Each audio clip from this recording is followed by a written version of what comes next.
Please welcome Director of the NSA Cybersecurity Directorate, Rob Joyce.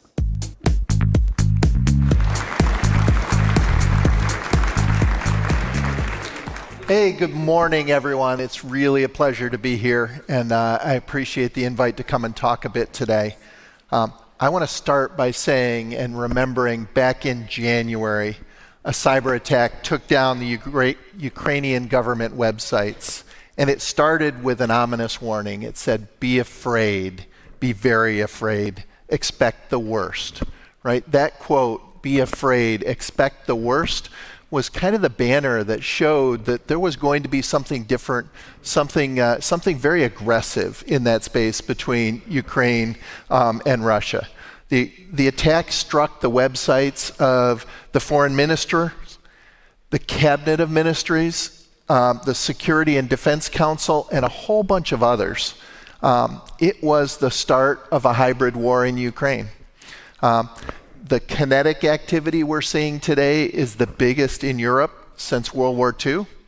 But this crisis started in cyberspace with non-kinetic attacks.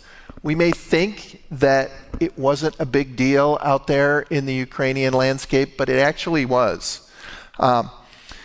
There were 7 different wipers that were deployed, new, unique families that went into that ecosystem.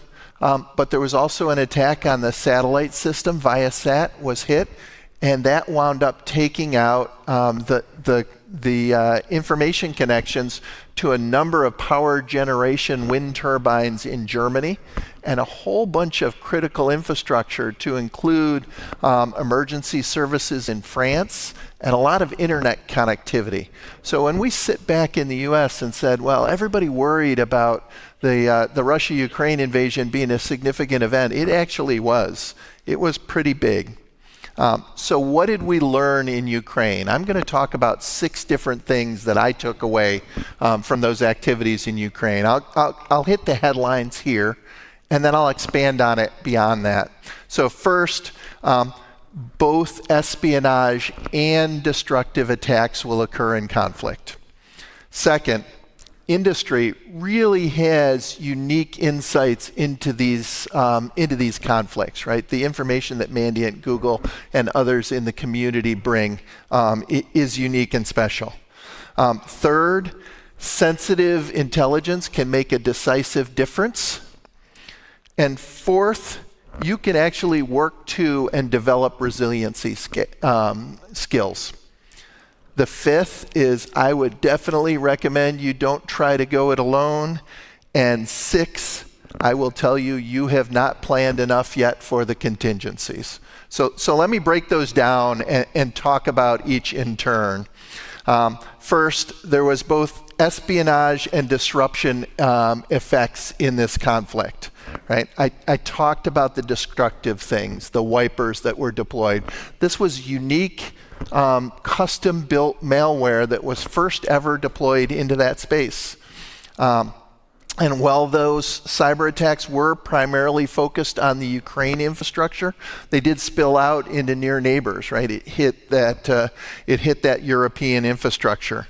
That biggest exception of focused primarily on the Ukrainian theater was the VSAT attack. But what we saw was exploitation for intelligence collection was actually very prevalent in the environment. That's not surprising, right? There's a kinetic war going on. Information is often the coin of the realm and drives the activities in times of war.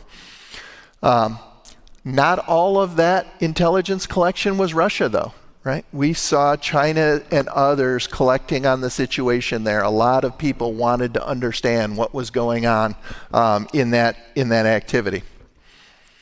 The other big thing, civilian infrastructure was under as much risk as the government, if not more, right? The power generation, Ukraine has a history of attacks on their power generation activity.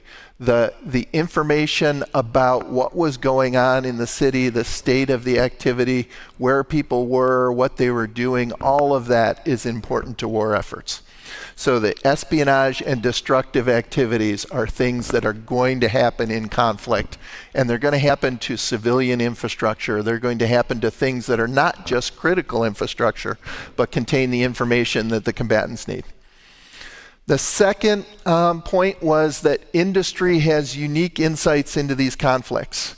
So those 7 wipers I talked about, most of those were first seen and reported by industry. Right? They played a tremendous role in having the endpoint detection and response activities that turned these up, blocked them at times, found them on the victims at times. Industry was using their own platforms to look at them within the high ground that they have created and they know best. Right? So from the outside, a foreign intelligence agency like NSA is able to scan and look across large swaths of the ecosystem, but the precision, the detail that's inside those individual platforms, that's the domain of industry. That's where the expertise is going to know best what's normal and not normal, be able to chase the breadcrumbs after something happens.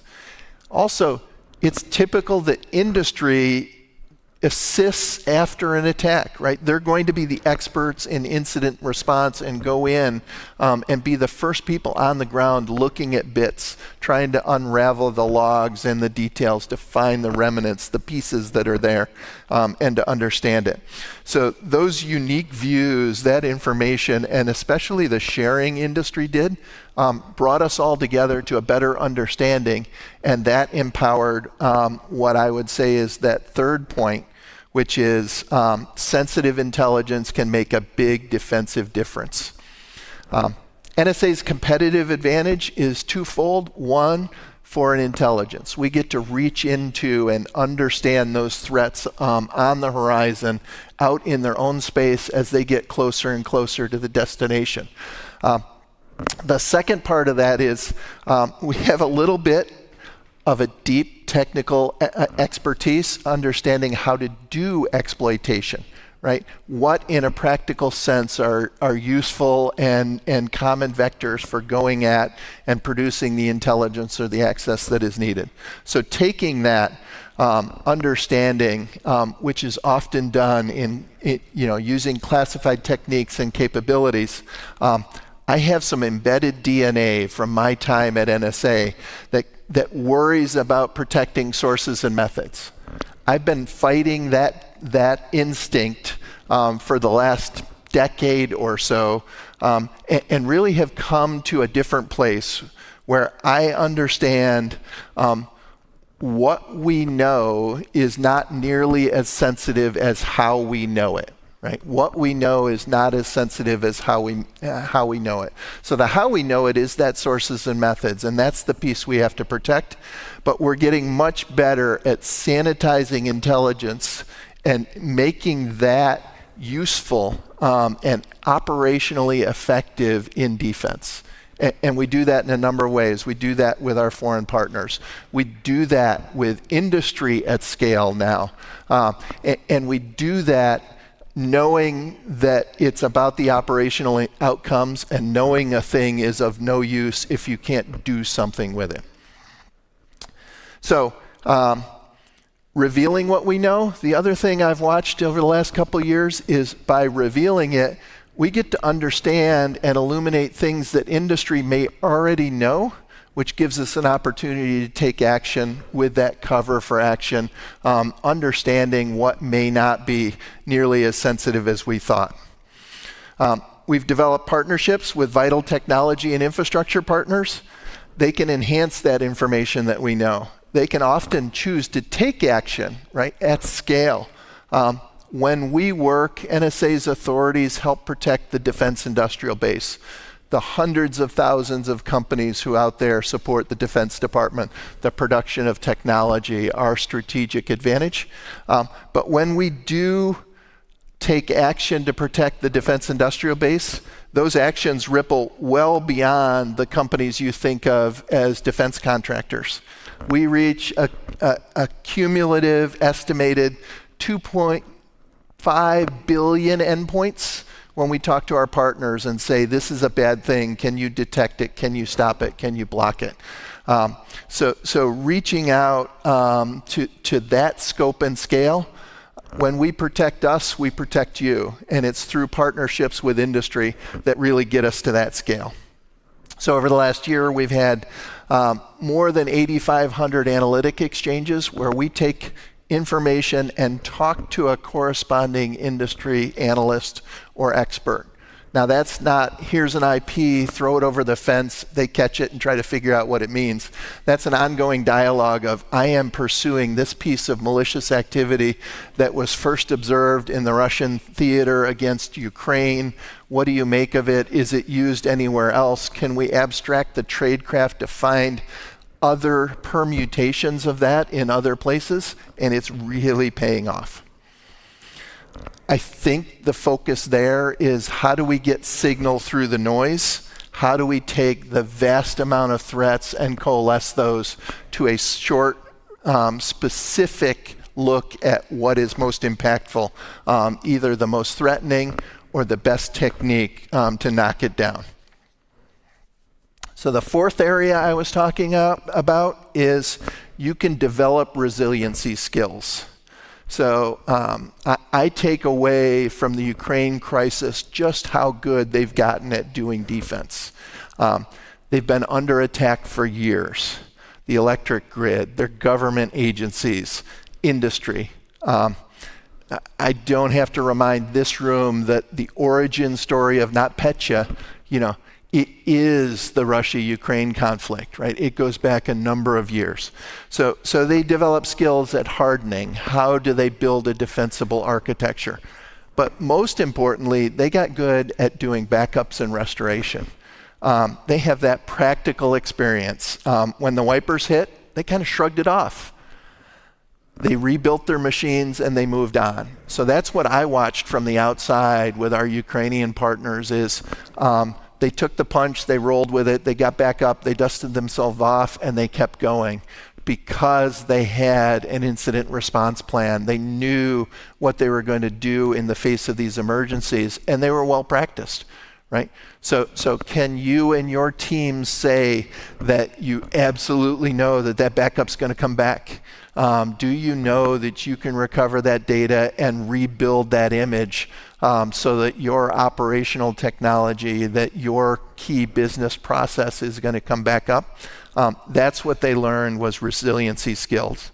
So I think, there were people who were disappointed that Cyber Armageddon didn't roll out from the activities that occurred in the Russia-Ukraine invasion.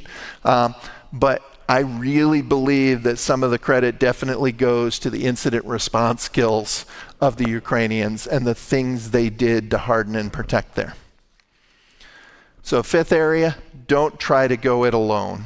So I was really impressed with how industry came to the aid of the Ukrainians, right? When these DDoS efforts, the wipers, the other things started to materialize in advance of the invasion, we were talking about the need to harden and defend.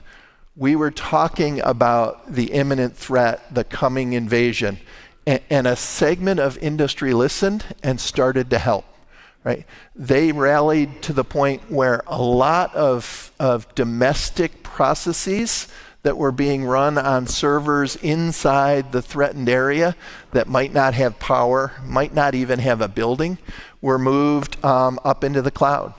They were brought off Ukraine soil and moved into resilient data centers over in the US often, right? Where it would be a much more significant incident if they were taken down en masse than if a server or a building in Ukraine disappeared in that same space. So getting those things into the cloud, what did they achieve? They got a security team that was massive and experienced, right? How many people run their on-prem systems and capabilities with the same size security team and the same expertise that the hyperscale cloud providers get, right? You are moving yourself into an ecosystem that by definition is just much more capable of defending itself. How many others get the instrumentation and the warning across your peers and neighbors that the Ukrainians got by being inside that hyperscale provider, right?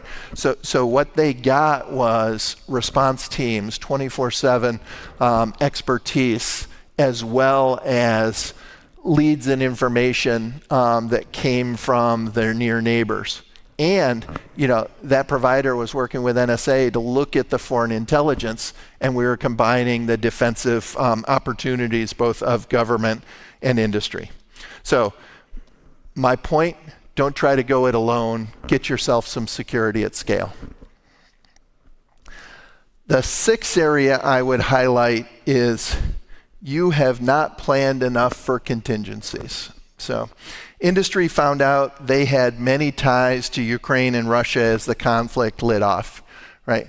People found out that they had segments of their corporate network were in Ukraine. They do business, they have operations in Ukraine. They were worried about that. If that was hit with some sort of propagating virus, if it was the next NotPetya, would it cross the boundary from the Ukraine operations into other global operations, right? That was a real risk.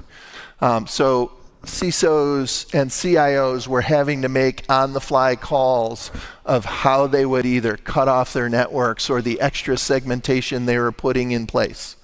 The other thing that ramped up was the insider threat, right? We all have a global footprint these days, and there were significant amounts of Russian system admins who had privileges in a lot of these networks.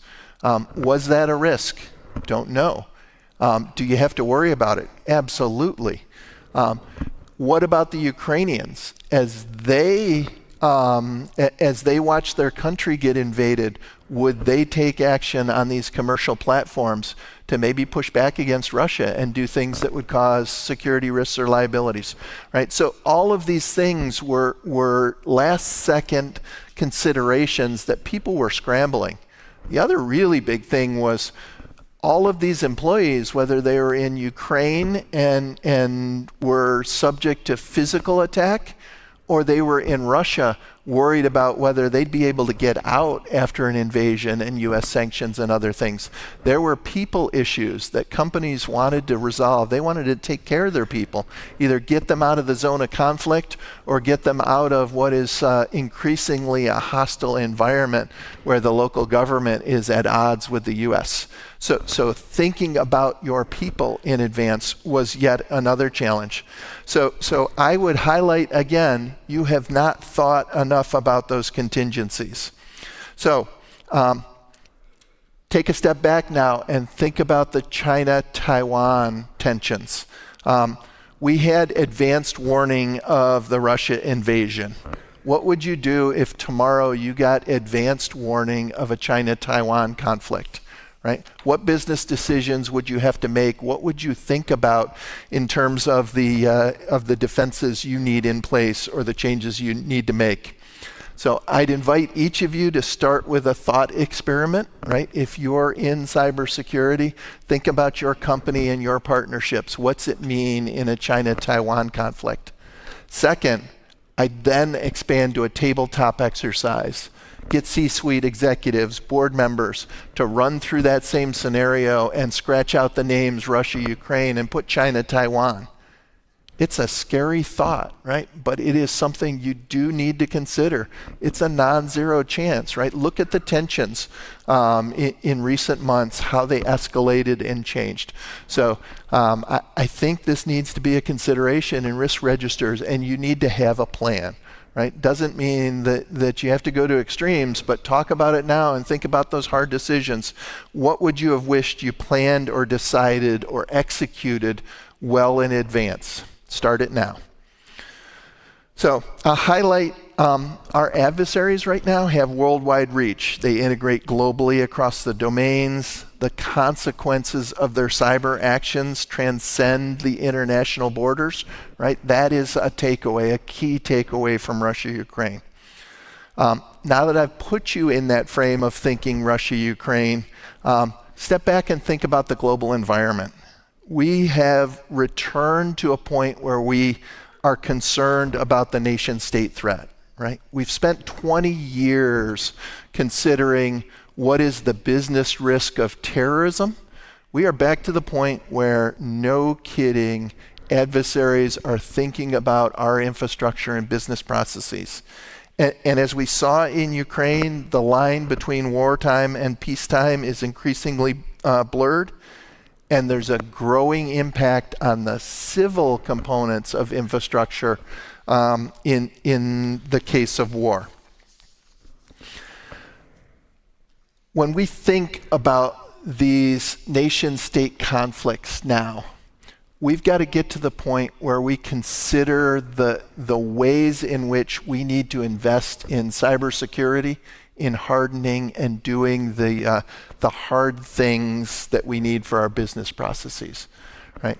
NSA recently put out with CISA, FBI, and even foreign partners a guide to the top 20 exploits that PRC malicious actors are actively exploiting today, right? That's the playbook that says you've got a door unlocked, let's close it down, right? We've got to start from that vantage point and realize that there are things that we know we should be doing and figure out how to do those, right? It is the case that you will see complex and elaborate new ways of exploitation. But if we've got a CVE that's 5 or 7 years old, and the Chinese nation-state actors are still ripping through industry by exploiting it, we've got a problem. So figuring out how we can continue to close those things down is really important. So let me talk about 4 pillars I think make for good cybersecurity. The first is harden, right? It is hardening your networks and system is really where everything starts. Everyone gets knocked over by leaving these exploitable holes, leaving these unpatched things. And I will tell you, from a nation-state adversary point of view, we get to success not by the defenses that the victim thinks that they have in place, but by getting through the technology that is actually in place, right? You have a plan, but there's shadow IT, there is unpatched and unknown things that the attackers are going to probe for and find. So we can't make it easy for them. The network defenders and system owners need to invest in the basics. Everything from architecture to visibility. Time and effort spent up front really is paid back in dividends on the detection and prevention of those malicious attacks. So harden. Second is you need to actively defend. Defense means an active stance. There are ongoing operational activities, not passive structures. So it is having logs, but going through them, right? I couldn't tell you the number of times we've helped on an incident response where either the log wasn't on at the beginning or it was there and nobody was looking through it to figure out the malicious activity underway. So defense means paying attention to what's going in and out of your network, recognizing what doesn't belong, and rapidly taking steps to eradicate it. So I heard Kevin, I heard Phil earlier emphasize speed a number of times. It really is important to have speed. And how do you do that? You do that by knowing your network and having resources and capabilities set to defend it. The third area, you need to contest. So harden, defend, contest. And General Nakasone often talks about imposing costs on malicious actors. Contesting through cost imposition means not making it easy, cheap, or discreet for them. It doesn't mean offensive cyber, right? We can have deterrence through denial by actively contesting, but one thing we can help with is we can go impose costs, right? Sometimes that is public release of malware, exposing the adversary techniques, and providing vulnerability mitigations so the most important things can be managed and mitigated. So that makes the adversary's job harder, more resource intensive, and less likely to succeed. And then the fourth area, harden, defend, contest. The fourth is scale. And I talked earlier about our partnership with industry being one of the huge ways we get to scale. If I can take a vendor's product and I can eliminate the capability for an adversary to go in or through that, I have not only protected, the key government elements we're working on, but I can protect at scale the whole of the ecosystem. So this includes, the cross-cutting challenge of ransomware, actionable intel sharing with our allies, all the way to collaborating on common best practices to improve the cybersecurity at scale. But we really have to work together to get those actionable pieces out there. So I leave you today to say we're in a new environment, right? Think about those nation state challenges. Think about the things you can proactively do. You've got to invest in cybersecurity. You've got to do the basics. But then from there, you need to think about how you harden, contest, harden, defend, contest, and get to scale. So thank you very much for your time today. I really appreciate the chance to talk.